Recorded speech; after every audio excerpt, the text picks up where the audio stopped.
Kumusta mga kanoysi? Welcome back sa ating YouTube channel, Filipinoises. So ngayong araw, another update naman tayo sa WPS nating mahal. So ang video ito ay mula kay Melvs Castle na namang muli. So meron ito pamagat na China nayayapangan sa PCG na duwag China hinamo ng bingkeen ng PCG na wala angas ng China. So yun, bago natin simulan, Melvs Castle, supportahan nyo yan. Tapos syempre, kung trip nyo ng mga ganitong reaction video, may kasama kayo manood. Huwag nyo na rin kalimutang suportahan yung YouTube channel natin, Filipinoises. So mga kanoysi, hindi na natin ito patatagalin pa. Simulan na natin, baka agawin pa ng China. Again, ang pamagat ng video ito, China na yayabangan sa Philippine Coast Guard. Na duwag China hinamon ng bingkeyan ng Philippine Coast Guard na wala angas ng China. So bakit kaya nawala ang angas? So again, Melvs Castle, Filipinoises, like, comment, share, subscribe. Start. Ng Philippine Ulit.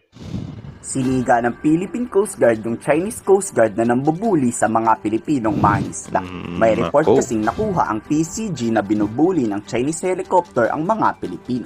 2 barko agad ng PCG ang pinapunta dito para harangin ang takang pagtataboy sa ating mga kababayan. Kung dati takot pa ang PCG sa banggaan, ngayon agresibo na din tayo. Kung babanggayin nyo diba? Kung dati takot, ngayon agresibo na rin. Tapos ngayon, pwede din nating ikapahamak yan. Kasi yun nga, yung China is parang, yan yung igagrab nila na, ay, ganyan para yung gusto nyo. Nakakatawa lang din isipin na sila yung nanguna. Tapos kapag gagantihan natin sila, sila pa yung gaganti sa atin naman. Mga sira lang, di ba? China, babanggay din namin kayo. Ayun, hindi bumangga ang China. Sila ata ang natakot ngayon. Malayang napangisda tuloy ang mga Filipino fisherman habang binabakuran to ng BRP Melchora Aquino. I also think na ang presensya nila dito ay lehitimong maritime law enforcement. But in reality, alam naman natin, no? In the middle of the night, you're going to cut a particular vessel. No? This is very dangerous. Maaaring magdulot ito ng banggaan at maging resulta ng isang sakuna. No? But our Philippine Coast Guard commanding officers are always professional and very competent, no, in terms of seamanship skills. Kung kaya we were able to prevent this kind of collision with the Chinese Coast Guard. Matitigas talaga mukha ng Pilipinong Pinagbibigyan pa nga rin. mangisda na walang kasamang BIFAR o PCG. Siyempre, sa hirap ng buhay, di ba? Kahit malakas ang ulan, pumalaot pa din. Ang kaso, noong nakaraan raw may lumubog na bangka dahil sa sama ng panahon. Oo, kakaunti lang ang barko ng Philippine Coast Guard. Kaya hindi lahat ng mangisdang Pilipino masasamahan. Pero hanggang I think hindi naman talaga totally dapat di ba na kailangan samahan ng Philippine Coast Guard. Dapat doon sila sa mga halimbawa ganyan, yung abot talaga nila na pwesto pa. Pero yun nga, malaki din naman kasi talaga yung dagat eh. 'Di ba? So sana nga bigyan na lang siguro ng mga radio yung mga mangingisda, diba? At least makapag-report sila if ever may nakita silang tawag dyan, mga illegal activities ng China. Para hindi na siya na kailangan talaga nilang sundan yung mga mangingisda. Dapat kung may radio yung yung mga mangingisda. Pero hindi ko lang alam kung gaano kalayo yung range na maaabot ng radio na parang tawagan, Coast Guard, merong Chinese dito, respect, something like that. Mas maganda yung ganun. Kasi I think yun yung ginagawa ng mga China militia vessel eh. Di ba? Naniniwala ba kayo na mga mangingisda lang yun? Imposible. at maaari daw gagawin lahat ng PCG ang kanilang tungkulin maprotektahan lang ating mga kababayan. Sabi nila na mayroong 2 Filipino fishing boats na sa kasamaang palad dahil sa pangit na panahon ay lumubog.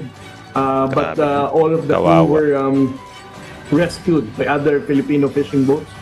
So wala namang nasawi or nawala. At the end of the commandant, Thank God. Nakaka-touch lang din isipin na yun, mga kapwa mangingisda, sila lang din yung tumutulong sa kapwa din, di ba? na malaman namin na mayroong mga mines ng Pilipino na nandito sa Iroquois Reef or Ruzuri, ay sisiguraduhin namin that we're going to maintain our presence there to ensure the safety and security of our Filipino fishermen. Dahil gaya na sinabi mo, they are more confident that they can be able to freely fish And the Chinese are going to hesitate harassing our Filipino fishermen kapag merong Philippine Coast Guard vessel or any Philippine maritime forces na nandito sa West Philippines. Hindi makapasok Ang sa akin lang talaga dito, if ever na yung mga mangingisda natin, escortan ng mga Philippine Coast Guard, i-protektahan talaga nila yung mangingisda. Baka kasi time will come, mangingisda, samahan ng Philippine Coast Guard, tapos na water cannon yung mangingisda, tapos nag-back up yung Philippine Coast Guard, tapos yung Philippine Coast Guard, na water cannon din. Diba? So parang, ewan ko, wala lang din. Diba? o makalapit sa West Philippine Sea ang mga Chinese Maritime Militia. Bakit? May naaresto na kasing illegal Chinese vessel at agad tong pinulong. Sa latest Yun. monitoring pa ni retired Buti. Air Force General Ray Powell, kitang-kita na walang nanghas na barko ng China ang pumasok malapit sa EEZ. O 'di ba? Pwede naman palang hulihin, 'di ba? Bakit yung Russian submarine, 'di ba? Yung research vessel ng China na pumunta doon sa Siargao. Bakit hindi din yun hinuli? Pwede naman palang hulihin lahat ng pumapasok sa teritoryo. Kasi kung tayo napadpad tayo sa teritoryo nila, huhulihin din naman nila tayo eh. Liban na lang sa China Coast Guard. Pero lahat ng militia vessel nandoon sa Subi Reef, sa artificial military island ng China. Ano kayang dahilan bakit China Coast Guard lang matatapang? Tapos hindi naaalarma na ngayon ang Philippine Coast Guard. Baka dahil to sa US Navy warship o baka may US Coast Guard din dyan. On a particular place at a particular time. So it's nothing to be alarmed. Sapagkat sinasabi nga natin, all over the South China Sea, there could be as many as 250 of these maritime militia vessels. We will keep performing our mandate 200, our 240. duty of ensuring the integrity of the national territory without fanfare.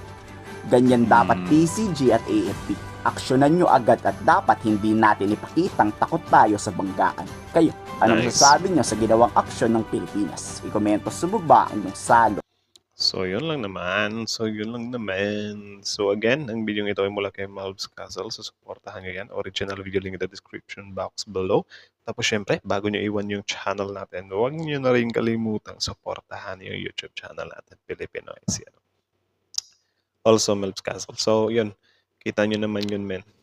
Diba? Na, yan nga, yung China, ngayon, papasok-pasok sila dito.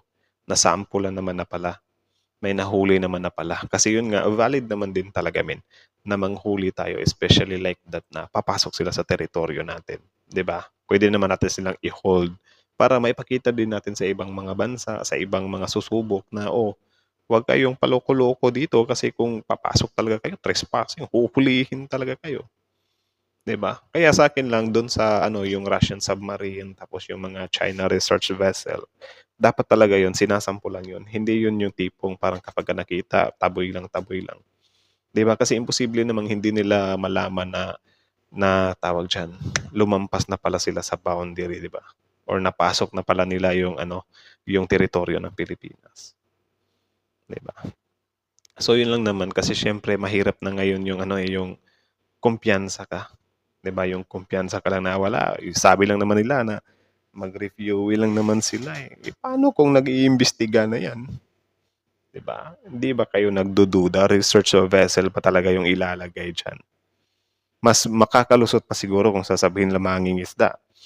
Kahit pa paano, kahit na magdududa tayo doon, at least yung reasoning nila valid kasi parang baka napadpad lang or mahihirapan tayong i-prove ba na meron nga silang ginagawang kalokohan kasi yun nga mangingisda.